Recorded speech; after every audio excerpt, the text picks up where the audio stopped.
100வது படம்னு வந்தா பெரும்பாலும் அது போகாது. ஆமா. யாராவது ஒருத்தர் 2 பேர் தான் அபூர்வமா இப்போ 100வது படம்னு சொன்னாவே இந்த படம் போகல அந்த படம் போகல ஆமா, அப்படிலாம் எல்லாம் ஒரு சொல்லுவாங்க. ரெக்கார்டு இருக்கு. எம்ஜிஆருக்கு இந்த படம், சிவாஜிக்கு அந்த படம், இவங்களுக்கு இதுன்னு ஒன்னொன்னா சொல்லுவாங்க. ஈவன் ரஜினிக்கு கூட போல, கமலுக்கு போல, இப்படியெல்லாம் சொல்லுவாங்க. விஜயகாந்த் வந்து அதில் விதிவிலக்கு. அவர் ஒரு புயல் மாதிரி உள்ள வந்தார். 100 படம் மலமளமலன்னு நடிச்சு தள்ளிட்டாரு. 100வது படமா இந்த படத்தை வந்து நம்பி ஒரு சின்ன, அதாவது அப்போ தான் ஒரு படம் முடிச்சிருக்காரு R K Selvamani, film institute student. Pulan Visaranai முடித்த கையோட, ஏன்னா புலன் விசாரணை அப்போ அவர் ரொம்ப கஷ்டப்பட்டுருக்காரு. 1991 இது ரிலீஸ் ஆகிருக்கு. இவர் மேலே நம்பிக்கையே கிடையாது அவங்களுக்கு. அதாவது இப்ராஹிம் ராவத்தருக்கும் சரி, விஜயகாந்துக்கும் கூட பெருசாக நம்பிக்கை இல்லை. என்ன இவர் பண்ணிட்டு போகிறாரு அப்படி தான் வந்து அவங்க பேசியிருக்காங்க. அவர் அப்படி தான் ட்ரீட் பண்ணியிருக்காங்க. அப்போது அதை அவர் சொல்கிறார் வெளிப்படையாக. ஆனால் அந்த படம் வந்து அது ஒரு மேஜிக் மிராக்கல்ற அளவுக்கு பண்ணிருச்சு புலன் விசாரணை.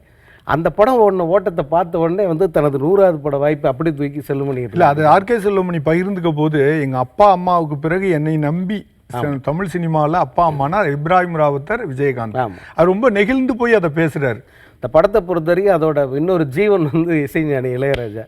2 பாட்டு தான்.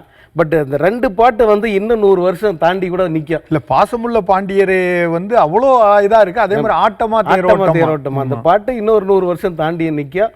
இன்னும் பல படங்கள்ல வந்து அதை பயன்படுத்த. இன்னும் நீங்க அந்த ஆட்டமா தேரோட்டமா போட்டீங்கன்னா இன்னமும் அந்த ஒரு மாதிரி வெயிசில் இருக்கிற மாதிரியான இசை தான் அது. ஆமா, அது மாதிரி படம் முழுக்க பின்னணி இசையம் வந்து மிரட்டி இருப்பார் மனுஷன்.